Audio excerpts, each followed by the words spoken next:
Jumping right into this, what's on my iPhone? Well, I keep my iPhone pretty clean to one app page, not a lot of widgets. First folder houses my financial apps, pretty straightforward. Then I have a shopping folder designated for all of my store and services applications like DoorDash, Uber Eats, etc. I also use apps like Affirm quite often, not a sponsor but a solid recommendation. I have all of my work apps in a folder with apps I use daily Monday through Friday, Apple Photos, then Google Photos, which I love Google Photos and highly recommend for backing up all of your photos, especially across multiple devices. I have a few games in a gaming folder like Roblox and Minecraft, which I play with the family often. I have a utilities or tools folder that houses many apps I use daily like Dashlane Password Manager, Google Family Link to manage my family's Pixel devices, Google Home for home automation, Elgato Control Center for lighting, Jeep app for my vehicle, Xfinity for modem management, and Apple Maps over Google Maps on iOS. I have a few social apps, Signal, which I use primarily for messaging, and the Spark email app for email. I live in the cloud mostly, so storage-wise, I'm usually always under 30 gigabytes on iOS. What's on my iPad Pro? The iPad I keep even cleaner since I use this for all of my editing currently, photos, notes, Google Keep for Android notes, Minecraft and Roblox again for family gaming,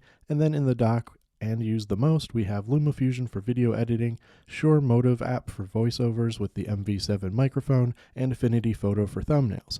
As you can see, very clean with minimal apps, widgets, or distractions. Storage-wise, I'm under 20 gigabytes, even editing content on this iPad since I delete everything once I hit upload, and I also manage everything in the cloud as I noted. What's on my Google Pixel 6 Pro? Well, for starters, I have a work folder with all of my apps like I do on iOS, YouTube Studio, social apps, etc. Then we have Signal again for messaging and Spark for email. On Android, however, I do have a second page. I'm not a huge fan of widgets, so across both, really don't have any widgets except for the weather, keeping the device pretty clean overall.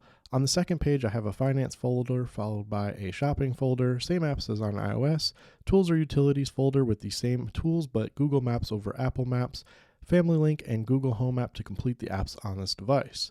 Storage is still under 30 gigabytes even on my Android devices, with the system taking 11 gigabytes of that storage. Again, I live in the cloud and I don't like to keep a lot of physical data on my devices. Those are all the apps in the current device storage for all of my devices, the iPhone, the Pixel 6 Pro, and the iPad Pro. I know there's not much there, but that's how I prefer my devices. Clean, organized, and less distracting the better. Let me know your thoughts in the comments down below. What apps do you use? How much storage are you using? Thanks for watching, take care, and stay safe.